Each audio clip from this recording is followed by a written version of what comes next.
Samson's exploits continued, marked by audacious displays of power that both terrified and enraged the Philistines. Driven by impulses only he understood, he journeyed one day into the heart of enemy territory, the heavily fortified city of Gaza. There, his eye was caught by a woman, a prostitute, and he went into her house to spend the night. Word spread through Gaza like wildfire. Samson is here. The city guards and warriors quickly mobilized, surrounding the place where he stayed and lying in wait all night at the massive city gate. They whispered amongst themselves, confident in their numbers. At dawn, when he tries to leave, we'll kill him. But Samson was not one to follow predictable patterns. He rested only until the middle of the night. Then, rising in the darkness, he walked directly to the city gate. The guards, expecting a dawn encounter, were unprepared. Samson ignored them. He grasped the colossal wooden doors of the main gate, wrenched them free along with their two great posts, bar and all, shattering the stone sockets. With unimaginable strength, he hoisted the entire structure, doors, posts, locking bar, onto his massive shoulders. He didn't just escape, he humiliated them. He carried their city's primary defense away, marching defiantly up to the top of the hill that faces Hebron, leaving the Gazites stunned and exposed in his wake. It was a breathtaking act of defiance, a clear message of his contempt for their power.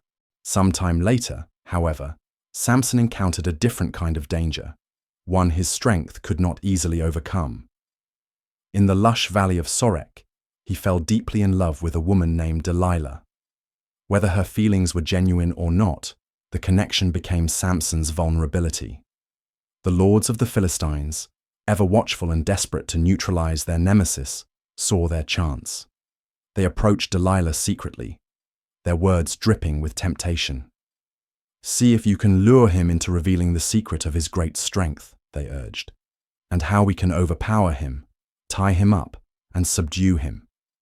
If you succeed, each one of us will give you 1,100 shekels of silver."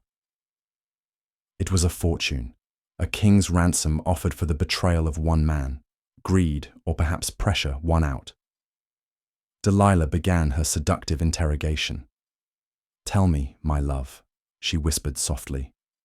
"What is the secret of your incredible strength? How could someone possibly bind you securely?" Samson, perhaps toying with her or testing her loyalty, answered with a lie. "If they tie me up with 7 fresh bowstrings that have not yet been dried, I'll become as weak as any other man." Delilah procured the bowstrings from the eager Philistine lords. Binding him as he rested, she cried out, "Samson! The Philistines are upon you." He awoke and snapped the taut bowstrings as effortlessly as if they were threads touched by flame. Delilah pouted, feigning hurt. "You've made a fool of me. You lied!" She pressed again. "Come now, tell me how you really can be tied up." He offered another fabrication. "If you tightly weave the 7 braids of my hair into the fabric on the loom and tighten it with the pin, then I'll become weak." So, while he slept, Delilah meticulously wove his long braids into the heavy loom set up in her house, securing it firmly with the pin. Again, she sounded the alarm. "Samson! The Philistines are upon you!" He woke instantly, and with a mighty heave, pulled his hair free, ripping the pin and the entire loom structure right out of the floor with it. Now Delilah's frustration mingled with manipulative tears. "How can you say I love you when you won't confide in me?" she accused him bitterly. "This is the 3rd time you've mocked me and refused to tell me the secret of your great strength." Day after day, she relentlessly nagged and pleaded, wearing down his resistance with her incessant questions and emotional. He was weary, perhaps blinded by affection, his judgment clouded. Finally, exhausted and broken down by her persistence, he surrendered his sacred trust. He told her everything. "No razor has ever touched my head," he confessed, his voice heavy with the weight of the revelation, "because I have been a Nazirite, dedicated to God from my mother's womb. If my head were shaved, my strength would leave me completely. I would become as weak as any other man. Delilah knew, deep in her treacherous heart, that this time he had told her the unvarnished truth. She sent word immediately to the Philistine lords. Come back one more time. He has told me everything. They returned eagerly, the promised silver clutched in their hands.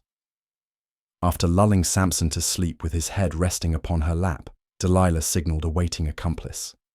The man entered silently, razor in hand, and swiftly shaved off the 7 braids of Samson's consecrated hair. As the locks fell, Delilah felt a change. She began to subdue him, sensing the power drain away. Then, for the last time, she cried out, "Samson! The Philistines are upon you." He awoke, shaking his head, thinking, "I'll go out as before and shake myself free." But the horrifying reality struck him. The familiar surge of divine power was gone. Helpless, he was instantly seized by the waiting Philistines. Their revenge was immediate and brutal. They gouged out his eyes, plunging him into perpetual darkness. Binding him with heavy bronze shackles, they led the once mighty champion, now blinded and broken, down to Gaza, the very city whose gates he had carried away. In the grinding darkness of the Gaza prison, humiliation was Samson's constant companion. Stripped of his sight, shackled in bronze, he labored endlessly at the heavy millstone, a task reserved for slaves and beasts of burden. Yet, even as the Philistines reveled in his downfall, a quiet miracle was unfolding. Unseen, unfelt by his captors, the hair on his head, the symbol of his Nazirite vow and the conduit of his divine strength, began to grow again, strand by persistent strand. The Lord had not entirely abandoned his flawed champion. Meanwhile, the lords of the Philistines gathered their people for a momentous celebration. A great sacrifice was prepared for Dagon, their fish god, whom they credited with their triumph. The temples echoed with triumphant shouts. "Our God has delivered Samson, our enemy, into our hands." The feasting and revelry reached a fever pitch, wine flowed freely, and arrogance filled the air. Seeing their nemesis humbled, fueled their ecstasy. "Bring out Samson," they roared, their voices thick with mockery, "so he can entertain us." And so the blinded giant was led from his prison cell into the heart of the thronged temple of Dagon. The vast chamber was packed. Every Philistine ruler, every person of importance was there. Even the flat roof above teemed with an estimated 3,000 men and women, jostling for a view, eager to gloat over the broken hero of Israel. They positioned him between the central pillars that bore the immense weight of the roof and the structure above, likely forcing him to perform feats of mundane strength, or simply enduring their taunts and jeers. Amidst the roar of the crowd, Samson leaned towards the young servant, assigned to guide his hand.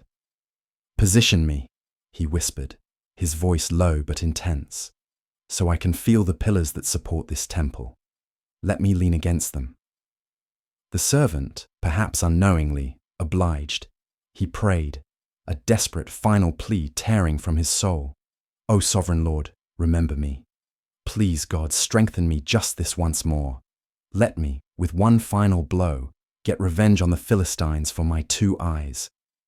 A profound stillness seemed to settle over him amidst the surrounding chaos. He braced himself, planting his feet firmly. His right hand pushed against one colossal pillar, his left hand against the other. The muscles in his arms and back, infused with a final explosive surge of God-given power, coiled like big waves. Then, with a mighty roar that drowned out the crowd, he shouted, "Let me die with the Philistines!" He pushed. With all his resurrected might, with the sum total of his life's purpose converging on this single, cataclysmic moment, he thrust against the pillars. A sickening groan echoed through the temple as the stone began to yield. Cracks spiderwebbed across the massive supports. The ground beneath trembled violently. Panic erupted as the roof above began to sag, then disintegrated. With a deafening crash that shook Gaza to its foundations, the entire temple collapsed inwards, stone, timber, and human lives crushed together in an instant. Dust and screams filled the air as tons of debris rained down. burying the Philistine lords, the celebrating crowds, and the thousands on the roof in a mountain of rubble. In that final act of sacrifice, Samson completed his mission. The man who had lived by extraordinary strength died by it, pulling down the pillars of his enemy's power with him. When the dust settled and the news spread, his brothers and his father's entire family journeyed down to the ruins of Gaza. They searched through the devastation, found his body, and carried him back reverently to the land of his birth. They buried him between Zorah and Eshtaol, laying him to rest in the tomb of Manoah, his father. Though his path was fraught with personal failings, Samson had indeed begun the deliverance of his people, leading Israel as a judge for 20 years. The legend of Samson echoes through the ages, a powerful chronicle etched into sacred history. His life serves as a potent reminder that the Almighty can weave his grand purposes even through the threads of human imperfection. Samson wielded strength that defied mortal limits, a direct gift from God. Yet, this extraordinary power was inextricably bound to profound personal weaknesses. He stumbled, fell, and suffered greatly for his choices, particularly his betrayal of the sacred vow that was the very source of his might. Despite his flaws, despite the tragic trajectory often dictated by his own desires, Samson ultimately fulfilled the divine mission entrusted to him from before his birth. He did begin the deliverance of Israel, striking decisive blows against the Philistine oppressors. His final act, though self-destructive, was also one of ultimate sacrifice and devastating impact against God's enemies. Through his turbulent life, we grapple with enduring truths, the critical importance of unwavering faith, the perilous allure of temptation that can derail even the strongest, and the undeniable reality of God's sovereign will, which prevails even amidst human failure. What lessons do you draw from Samson's incredible and complex life? We believe these timeless Bible stories hold crucial wisdom for every generation. If you were moved by this account and want to see more epic biblical narratives brought to life through video, please join our community. Help us continue this mission. Like this video if you found it powerful, subscribe to our channel, and press the bell icon so you don't miss our next release.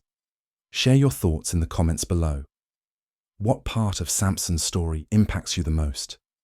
Thank you for watching and being part of this journey.